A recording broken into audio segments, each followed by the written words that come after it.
everybody, I'm Alyssa from Meditative Astrology, and today we're going to talk about the astrology of November 9th through 15th. This is retrograde week, so we're going to talk a whole lot about retrogrades. Before we get into all of that, I just want to give you a reminder to subscribe to the channel if you haven't already. That way you don't miss these weekly videos or anything else that we have around here, like our live meditations, Sunday nights, 8:30 p.m. Eastern Time.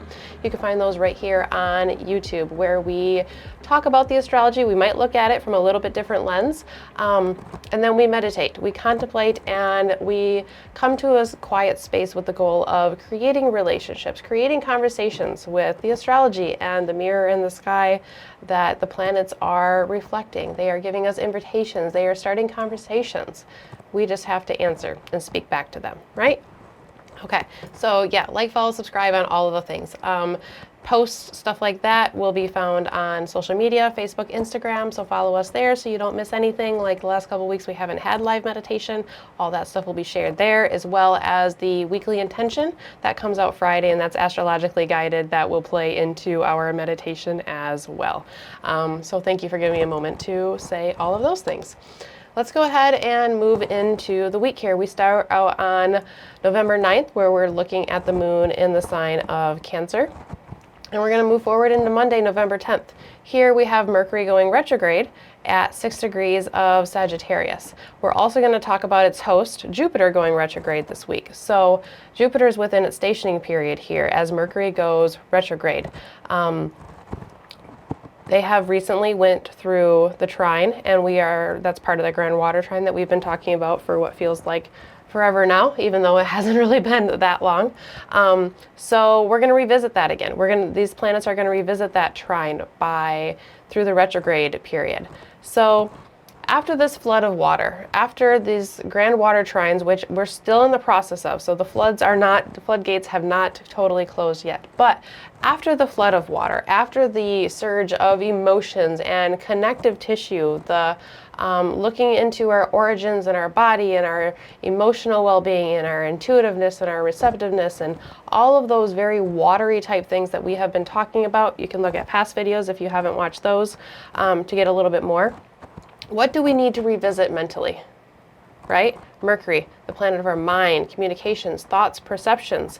What understandings or processing capacity have we reached? Have we reached a maximum capacity of somewhere, and we need to go back? We need to slow down, we need to turn inward, and we need to reflect. In the sign of Sagittarius, maybe we're reflecting on our beliefs. Maybe we're reflecting on the enthusiasm that we have for different principles and our desire to really just experience life in a full way and understand the things that come to us and being able to connect with them on a very inspiring and creative level in some way. Are there tools or resources that we need to reconsider, or that we have realized that we need? Are there, things that we need to let go of through this retrograde process? These are all things that I'm wondering about. Starts out in the sign of Sagittarius, Jupiter sign, but then Mercury is going to move back into the sign of Sagittarius, back into the sign of Scorpio, which is where it's going to reactivate that water trine. Between the sign of Pisces and Cancer, so Jupiter and Saturn. And we're going to have this retrograde until November 28th. So starting out in the sign of Sagittarius, those beliefs, those systems and those structures and those experiences, that's where it starts. That's where the process starts. But then we move back into the sign of Scorpio, where we're going to move a little bit deeper again, and we're going to slow down a little bit. And we're going to look into the deeps. We're going to look into the shadows, and we're going to reflect on what is there before we start to move forward in another way. Consider the house topics, if you know them, of Sagittarius and Scorpio. When we have a planet that is retrograding between two signs, these are adjacent signs within our chart, and the adjacent signs equals adjacent houses. Adjacent houses have ways of connecting to each other. So if you know the house topics, you can look at those ways that those could be intermingling through the month of November, or you can book a reading and we can talk about that there too. I have lots of different options for like short readings and long readings. So we have this through the end of November, and we're going to go ahead and move forward into Tuesday, not a whole lot going on here. The moon's coming into its last quarter phase before we move towards a new moon. So that turning inward, that reflecting, that maybe letting go of things, that's reflected within the moon phase that we are coming into at the time that Mercury is going retrograde as well. So an extra little symbolism there. If we go ahead and move forward into Wednesday, now we have Jupiter that is going retrograde, the host of Mercury's retrograde, right? So inner reflection. I'm wondering about pulling some sort of wisdom from within, especially in the sign of Cancer. Cancer is so much about the personal space and the spaces where we can find safety, right? And the origins, where we've come from, our ancestry, our personal origins and our experiences and, you know, our memories and all of these things that collect within the sign of Cancer. Think about the moon and significations of the moon. Really, Jupiter representing wisdom, knowledge, information, and really the greater understanding of things. When it turns retrograde in the sign of Cancer, we're going within. So we're looking for that wisdom from within here, right? So I'm thinking about like that little song, This Little Light of Mine, I'm gonna let it shine. But like we have to find that light first, right? Before you can let it shine. Maybe we need to reflect on something that about our past or something of where we've come from, our own personal history or the greater familial ancestral history that comes through here. Cancer themes, we've already named a few of them, but the roots and the origins, the memory, the family and the ancestry, the care of our own space, and really reflecting and understanding the emotional bonds and connections that we hold with ourselves, with all of these Cancer themes and with others, right? So these emotional connections.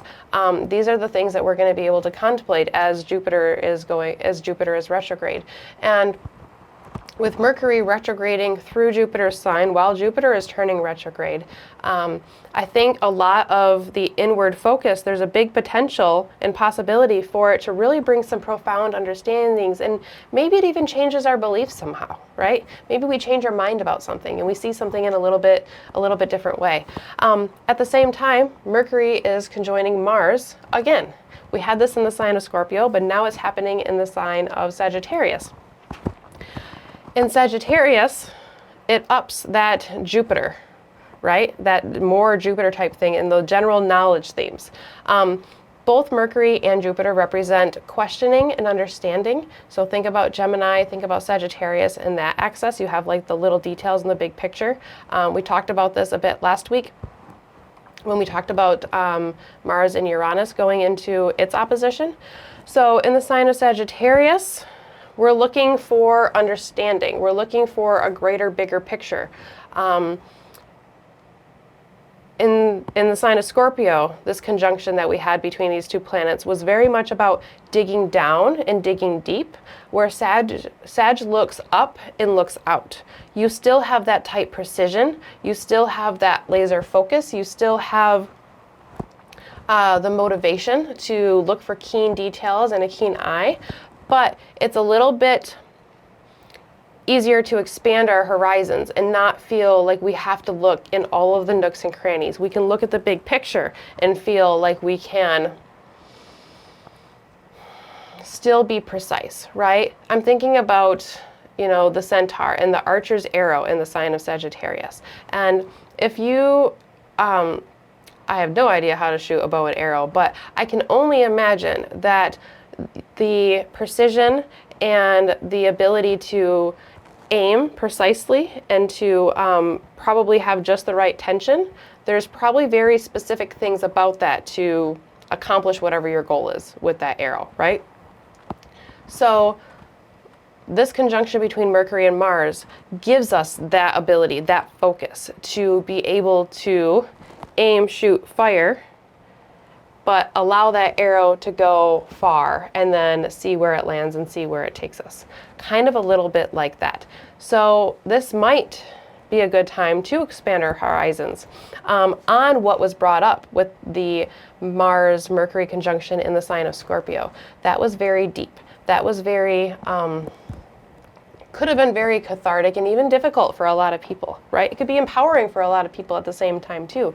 But think about what was brought up when Mars and Mercury conjoined in the sign of Scorpio. And now think about how we can expand on what was brought up, right? How can that shape our worldview in some sort of way here? We have big energy of starting the process of changing our perspectives here, changing the way knowledge and information and maybe even wisdom affects us on a day-to-day life and on a bigger picture. There is a motivation within the mental capacity when these two planets come together, right? And it's in Jupiter's sign, so there might be an optimistic feeling or a yes, let's go do the thing, let's go experience. It can be very motivating in the sign of Sagittarius, and it can be creative too. It's a fire sign, so the ways that we move may really inspire us here, right?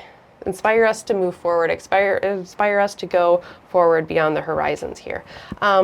So yeah, that's where we are at for Wednesday, and I'm just going to go ahead and be honest that we're going to follow the moon around for the rest of the week here. There's not a whole lot that is going on. The moon will be in the sign of Virgo on Thursday, and Friday it'll go ahead and oppose Saturn in the sign of Pisces. And then we move forward into Saturday here. So last week the video was like super long. It was like over 40 minutes because we just had a shit ton of things to talk about. This week we have two planets that are turning retrograde, and we have an aspect to talk about. Pretty powerful retrogrades because they're connected, and powerful aspect because it's connected to the retrogrades and it's something that we've already had and already experienced. So we're getting it once more through a retrograde period, right? We're revisiting it once more.